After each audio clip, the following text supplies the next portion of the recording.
bom dia. Estamos começando o programa Fino Trato e eu tenho o prazer de ter aqui comigo a advogada especialista em Direito de Família e Sucessão, doutora Priscila Goldenberg. Olá, doutora Priscila, tudo bem? Bom dia, Mara. É um prazer estar com você e com os nossos ouvintes e poder esclarecer algumas coisas sobre essa área que a gente atua. A doutora Priscila é uma personalidade muito conhecida aqui na cidade de São Paulo e também no Brasil como um todo, escritora, tem vários artigos, vários livros publicados, que eu vou contar para vocês ao longo da entrevista.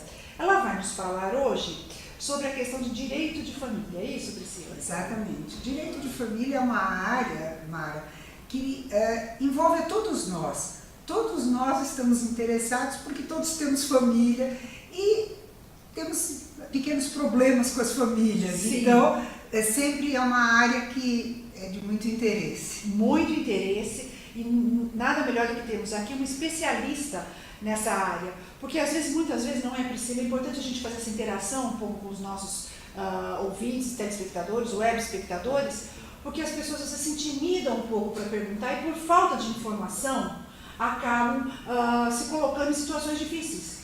Na verdade, a nossa legislação é muito clara com relação ao direito de família, apesar de que é uma área que evolui muito. A cada dia, quando eu acordo, Mara, eu tenho uma novidade. Por quê? Porque a vida da sociedade é dinâmica. Sim. E, obviamente, que o direito, os nossos tribunais, eles têm que acompanhar essa evolução. Então, agora que nós estamos, vamos dizer, comemorando 10 anos do Código Civil, que entrou em vigor em 2003, eu poderia te dizer que eu tenho inúmeras mudanças desde aquele momento até a data de hoje, que eu teria prazer de comentar com você algumas. Com certeza. Em relação, então nós vamos falar um pouquinho questão de separação, divórcio, e antes de começar eu vou falar eu não sei se é uma máxima, se é um dito popular, se é eu não sei, mas que o direito tem que diz o seguinte: o direito não protege quem dorme. Isso quer dizer o seguinte: o não fazer nada em termos legais significa que você está fazendo algo contra você. Com certeza, porque na verdade, Mara, nós não podemos pedir uma proteção do Poder Judiciário se nós não comunicarmos ao Judiciário o nosso problema. Ninguém vai bater na sua porta e falar assim: você está com um problema? Posso te ajudar? Isso não existe. Então, quando começam a haver desavenças na vara da família, quando começa o casal, principalmente no caso de um casamento, começa a perceber que a situação não está muito favorável, o ideal é que a pessoa já procure um advogado para se inteirar, para saber quais são os seus direitos, quais são os seus deveres, porque a gente não pode só pleitear os direitos. Sim. E dentro deste princípio, um advogado de família poderá te orientar, inclusive qual é o momento em que você deve ingressar com alguma coisa no judiciário. Às vezes uma medida provisória, uma pequena atitude, né, pode evitar muitos problemas. Pode evitar muitos e te proteger muito. De atitudes não desejáveis de outros. E cabe falar também, Priscila, assim, no contexto, porque nós sempre temos que olhar uma situação no contexto no qual ela se localiza, e não algo pontual. Quando a pessoa, tanto o homem como a mulher, na questão de separação, problemas no casamento, problemas conjugais, a pessoa ela não está na sua plenitude, ela está com o seu emocional abalado. Sem dúvida, eu sempre digo que nós, advogados de família, temos um pouco de psicologia instintiva, nós não somos especialistas Sim. na área, mas temos que entender o momento das pessoas, em que a pessoa... sem perder a racionalidade. Compete a nós colocarmos o cliente, balizarmos o que é o direito dele, para que ele, efetivamente, em linguagem vulgar, não faça bobagem. Exatamente. Ou seja, o advogado, nesse momento, ele é o lado racional da pessoa envolvida. E ele está fundamental. E é fundamental, porque sem ele você não pode fazer nada. Exatamente. Então, explanada essa primeira situação, vamos agora a algumas perguntas que eu gostaria que você nos elucidasse. Priscila, quais os tópicos que se discute no divórcio? O casal optou pelo divórcio. Isso. Veja bem, existem algumas situações que são importantes mencionar. A existência ou não de filhos. Porque uma coisa que é importante, Mara, é que o casamento é um contrato. É um contrato. Nós pensamos no bolo, na festa, na igreja, mas na verdade, quando você assina uma certidão de casamento, você está assinando um contrato. E esse contrato, na hora do divórcio, ele é muito importante. Soberano. Soberaníssimo. Agora, a primeira pergunta é se tem filhos envolvidos ou não. Havendo crianças, nós temos que pensar na guarda, nas visitas, na pensão para essas crianças. Com relação ao casal, nós temos que ver como vai ficar a questão patrimonial dessas pessoas. Se eles adquiriram bens, se não adquiriram, qual é o regime de casamento, que é o tal do contratinho que nós assinamos, porque é ele que vai dizer como o patrimônio será dividido. Então, basicamente, essas são as primeiras perguntas que eu faço quando alguém entra no meu escritório. A Priscila comentou algo bastante interessante, uma simples palavra, e que muitas vezes, em se tratando dessa situação emocionalmente difícil, é uma perda, né? Sim, é uma perda. O término de um relacionamento, de um casamento, ele é uma perda, ou seja, tem todo um processo de dor, de luto, etc. Ela comentou algo com a questão do contrato. É frio falar, né, o casamento é um contrato, mas nesse momento o que vai pesar legalmente, judicialmente falando, é esse contrato. E os contratos, eles são usados em horas difíceis, em horas de dor. Eu quero te dizer o seguinte, eu no meu livro, que eu vou contar, vou falar do livro, mas no meu livro eu coloco, assim, numa das partes, que para mim a dor do divórcio é uma das piores dores que existe. Porque além das implicações de muitas vezes separar os filhos de pais, de mãe, muitas vezes os amigos do casal já um fica de um lado, um fica do outro, o sentimento que os clientes passam para mim é de que um projeto falhou. Esse é o problema, sabe, Mara? A pessoa quando casa, e casa por amor, como a maioria das pessoas, ela casa para construir um projeto de vida em comum. E esse projeto falha. E nós temos muita dificuldade como seres humanos de aceitar o nosso fracasso. Com certeza. Esse é o problema da dor. Isso é uma coisa que eu menciono muito no meu livro. Ok, eu vou mostrar o livro, nós temos como mostrar aqui o livro. Interessante esse termo. Eles não foram felizes para sempre. Um fato muitas vezes real e que tem que ser encarado, sim, com a razão, com a racionalidade. E para isso, no meu entender, considero fundamental esse apoio legal e assim, de uma pessoa que competente nessa área, especialista nessa área. Esse livro está com a edição esgotada devido ao sucesso nas vendas e vai ser lançado agora numa outra edição brevemente. Priscila Goldenberg, eles não foram felizes para sempre. E interessante isso que você falou da dor, né, dessa questão do projeto que fracassou, que não deu certo. Exatamente, a gente sente isso muito nesse momento.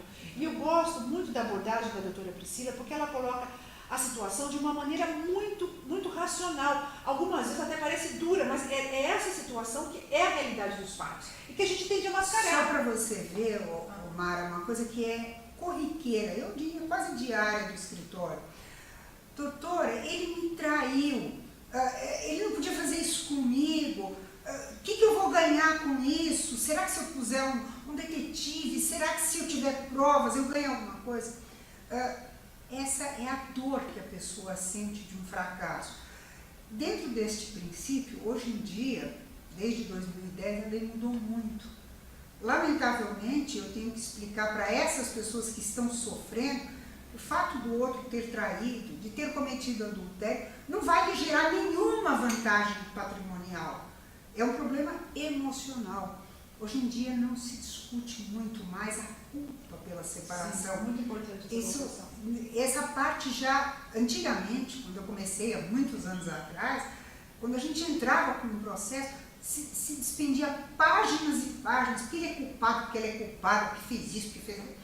Hoje em dia, esta questão está superada.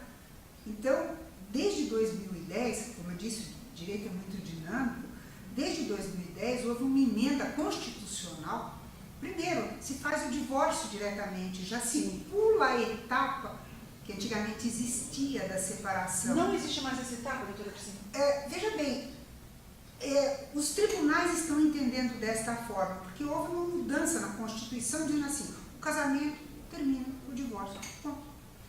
Ele não mudou a legislação que falava que tinha que separar, atribuindo culpa, que tinha que separar, ou tinha outras condições, mas os nossos tribunais todos entenderam que hoje em dia não existe mais separação e que a discussão sobre culpa ficou muito prejudicada. Então, a pessoa que está sofrendo, vamos dizer, foi vítima, o marido Isso. ou a esposa cometeu um adultério, mas como? Eu não vou ganhar a casa por causa disso? Não, você não vai ganhar.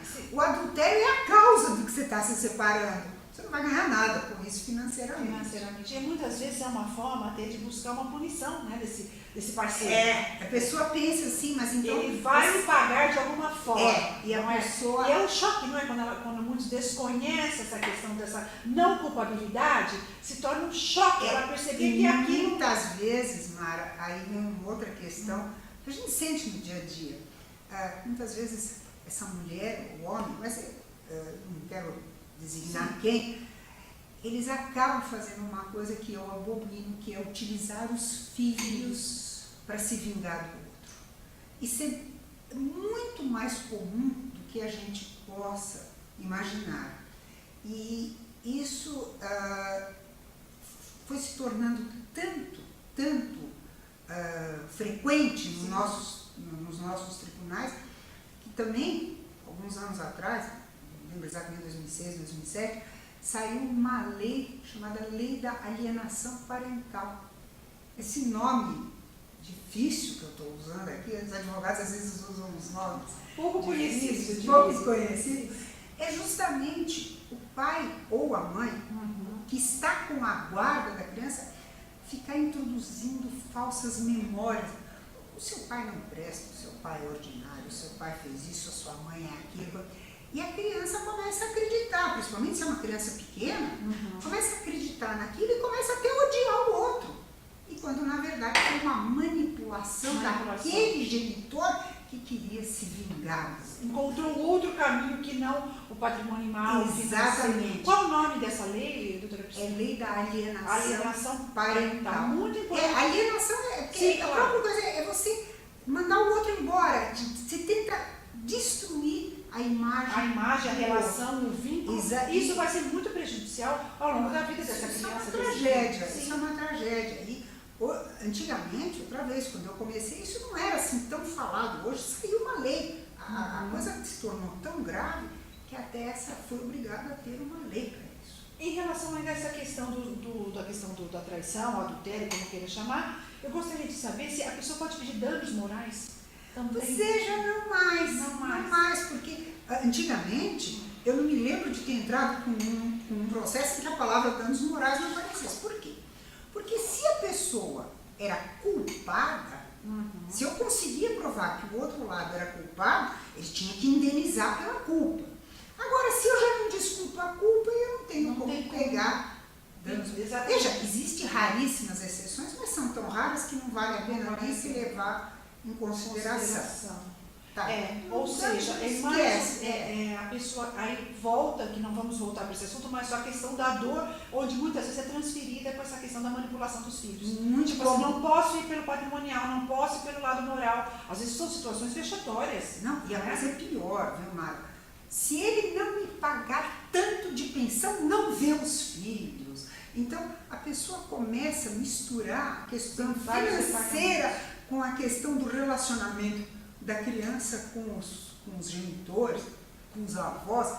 Então a coisa começa a ficar... E aí, normalmente, a primeira orientação que eu dou no meu escritório é que procurem psicólogos experientes, porque ele precisa de alguém que dê um apoio. Exatamente, porque a pessoa se perde, né? Muito. Aí, de novo, eu gosto muito de algumas colocações que eu acho que elucida bastante. A questão da mágoa e do ódio, né? Ele cega a pessoa. Literalmente. Com certeza. Literalmente. E aí os danos, eles apenas se multiplicam. E depois, o pior que eu vejo, não somente como advogado, mas como mãe, como avó, o estrago que é feito nessas crianças é terrível. É uma coisa assim, lamentável. Então, que bom que você tem, né, Priscila, essa política, essa prática de encaminhar para profissionais para um mas apoio. É direto. Para um apoio, para um acompanhamento. Para que as pessoas entendam que está se passando. Sofreram, que tem razão no sofrimento. Uma dolíssima. Uma dor que está perfeito, mas que temos que tocar a vida para frente e superar, virar a página e começar de novo. Questão de guarda de filhos. Como fica a questão da guarda compartilhada? Veja, essa é uma questão que também levanta muita dúvida. Porque a guarda compartilhada, na verdade, significa que pai e mãe têm responsabilidade de decisões sobre a vida da criança. Então, se a escola que a criança vai cursar, o plano de saúde, se vai exercer uma atividade física ou outra, então é praticamente tudo que o pai decide sobre a vida dessa criança. Isso não significa que tenha que morar uma semana com cada um, que é o que as pessoas pensam, que é chamada de guarda alternada, é compartilhada na modalidade alternada. Então, quando eu falo guarda compartilhada, a gente pode dizer, olha, a criança mora com a mãe, tem um regime de visitas amplo. Hoje em dia, os pais têm conseguido regimes de visita bastante amplos, não somente aquele de 15 em 15 dias, não. Pode durante a semana, pode ter pernoites, mas na hora da decisão, as decisões importantes são tomadas em conjunto. Os pais têm que aprender que não existe nem ex-filho, nem ex-pai, nem ex-mãe. Nunca existiu e nunca existirá. Pois é, mas as pessoas confundem. Então, do outro casamento, né? Principalmente algumas é filho do outro casamento, como se não fosse mais filho. Então, os pais têm que conversar, não sobre porque ele traiu, porque brigou, não, nada disso, tem que conversar sobre os interesses da criança. E uma coisa importante, se a guarda é compartilhada, não significa que vai pagar menos pensão. É outra coisa que as pessoas... bom, então é compartilhado, eu não vou pagar tanto de pensão. Vamos compartilhar essa pensão. Não é assim. Pensão depende da necessidade da criança, das possibilidades do pai e das possibilidades da mãe. Por isso que não existe um número mágico. Todo mundo entra no meu escritório e fala assim, é 30%? Eu ia te fazer, essa seria a minha próxima pergunta. Então adivinhei essa pergunta. Com certeza. É 30%? É 30%? Não. O código não fala nada disso. O código diz que a pensão é, dependendo da necessidade de quem recebe e das possibilidades de quem paga. Então eu vou te fazer uma pergunta e você mesmo vai responder o valor. Imagine que um executivo que ganhe 100 mil reais por mês, sim, líquido, ótimo executivo, e tem um filhinho, um bebê de 6 meses. Você acha que ele vai pagar 30 mil reais de pensão para essa criança? Claro que não. Por que ele não vai pagar? Porque o bebê não precisa. A necessidade do bebê não é de 30 mil reais. Então, esse número 30, porque de onde ele apareceu? Não está escrito no código. Ele apareceu porque quando a pessoa é um assalariado, quando a pessoa tem um molerite, em muitos casos, nos nossos tribunais, reiteradamente, os juízes dão 30%. Mas isso não tem regra nenhuma. Eu já tive todas as variações de números, 20, 25, depende se é um filho, se é 2, se a mulher vai ter pensão, se a mulher trabalha e pode contribuir. É uma série de fatores apoiada sempre na única frase que o código põe. A necessidade de quem recebe e a possibilidade de quem paga. É só isso que existe, o resto tudo, variações não tem. Existem casos, então, que pode ser superior até, vamos supor, um filho vai estudar no exterior, como você citou de um executivo, que vamos supor que ele tem um filho que vai fazer uma universidade no exterior. Bom, se bem que não vai ser mais 30%, porque aí entra até... Depende. Por exemplo, se a mãe trabalha e também é uma alta executiva, sim, hoje em dia nós mulheres temos obrigação não somente de nos sustentar, como também de contribuir no sustento dos nossos filhos. Com certeza. Então, todos esses fatores eles estão ligados na fixação de um número. Priscila, essa questão da mulher ainda... O nosso programa, ele é um programa que ele tem um alcance nacional e internacional. Ele é assistido em todo o Brasil, ele é visto em todo o Brasil e também em países de língua portuguesa. Então, a nossa cultura ainda é machista. Se você analisar em termos de história, estamos em São Paulo, a metrópole, etc. Se pensarmos num país de dimensões continentais, nós saímos um pouco desse modelo. Então, no meu entender, estamos ainda numa fase de transição. Os ranços machistas ainda são muito fortes. Então, aquela questão, houve uma separação, o marido, enfim, fez um outro casamento, essa mulher colaborou de uma maneira doméstica com esse crescimento familiar, financeiro, ela recebe pensão. Como é que está a questão da pensão da mulher? Deixa eu te explicar uma coisa. Que nós ainda temos esse vestígio do machista, eu estou de pleno acordo. eu quero que você saiba que eu sou a primeira geração, sou bem mais velha que você, eu sou da primeira geração de mulheres que partiram para a luta e trabalharam mesmo depois de casadas. Minha mãe não trabalhava, minha avó não trabalhava, e eu tive muitas amigas, colegas minhas, que casavam, paravam. Era uma coisa bem assim, Eu, na verdade, era uma exceção da regra. Eu te diria, com sem medo de errar, que eu fui uma das pioneiras das mulheres que saíram para a luta. Então, como é que o judiciário encara essa situação? Então, veja bem, suponha, você vai entender simplesmente, suponha aí, se eu chegasse no judiciário hoje e falasse assim, estou me separando do meu marido, eu quero uma pensão. Sabe quando eu ganharia essa pensão? Nunca. Sabe por quê? Porque a vida inteira eu trabalhei, a vida inteira eu ganhei. Provavelmente os juízes e mulheres, doutora, a senhora é tão conhecida aqui, que a senhora está pedindo pensão? Isso aí me parece um enriquecimento ilícito. Olha que ponto forte, né? Agora, imagine as minhas amigas que casaram, tiveram 2, 3 filhos e nunca trabalharam e chegaram nessa idade. Eu já passei dos 60, não importa quanto. Ponto. Essas minhas amigas, com certeza, elas teriam direito a uma pensão. Então, é analisada a necessidade. Caso a caso, na necessidade. Agora, aparece uma mocinha de 25 anos. Eu nunca trabalhei depois de casada, faz 1 ano que eu casei. O juiz vai dizer, olha, meu amor, até logo. 1 ano de pensão para você arrumar trabalho.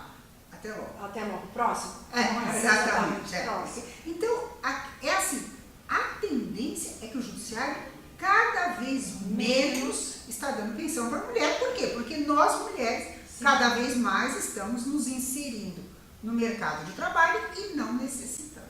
Exatamente. Sempre essa palavra necessidade. Guarde bem essa palavra. O nosso programa, o nosso tempo aqui é limitado. Eu quero, antes de finalizar, a doutora Priscila, falar, dar rapidamente uma palestra, isso hoje no Clube Pinheiros, aqui em São Paulo, sobre 10 anos do Código Civil. Na verdade, eles me pediram que eu fizesse, eu faço com muito prazer, porque eu acho que nós, que temos o conhecimento jurídico, que fomos beneficiados com o conhecimento, temos a obrigação, sim, concordo plenamente, com a sociedade, de transmitir um pouquinho, em linguagem mais leiga possível, um pouquinho do que a gente sabe. Então, o Clube Pinheiros me pediu, porque, como eu disse, em algum momento o Código Civil está comemorando 10 anos que ele entrou em vigor. Sim. Então, eles me pediram que eu contasse um pouco dos associados algumas das mudanças. E muito do que nós falamos aqui vai ser abordado hoje lá. Ok, o nosso primeiro bloco chega ao final. Eu quero agradecer você, doutora Priscila. Falo você porque é uma pessoa de uma jovialidade incrível, um astral altíssimo. Muito obrigada. Muito simpático, muito gostoso conversar com você, Priscila. Muito obrigada, é gentileza sua. Não é. Mas eu estarei à sua disposição tantas vezes quanto você me chamar. Com certeza, já está chamada, como eu costumo brincar. Olha o termo, chamada. Muito obrigada. Num português bem... Enfim, mas porque os meus ouvintes sabem que eu gosto às vezes de brincar, uso palavras assim, propositalmente erradas, mas é uma forma de descontrair, de brincar. Com certeza, e eu estou à disposição de todos. Se alguém quiser entrar no meu site, eu tenho o site www.priscilavoldenberg.adv.br, ou se quiser ligar no escritório, depois podem ligar aqui para vocês, e eu tiro as dúvidas, o que eu puder ajudar, as pessoas estão às ordens. Ok, então o primeiro bloco chega ao final. Lembrando que o programa hoje tem uma parceria muito forte com o Saúde em Foco, que leva informações de saúde de uma forma gratuita à população. Direito traz bem-estar, portanto também é saúde. Tudo que envolve a nossa qualidade de vida cabe no nome saúde. Até já no segundo.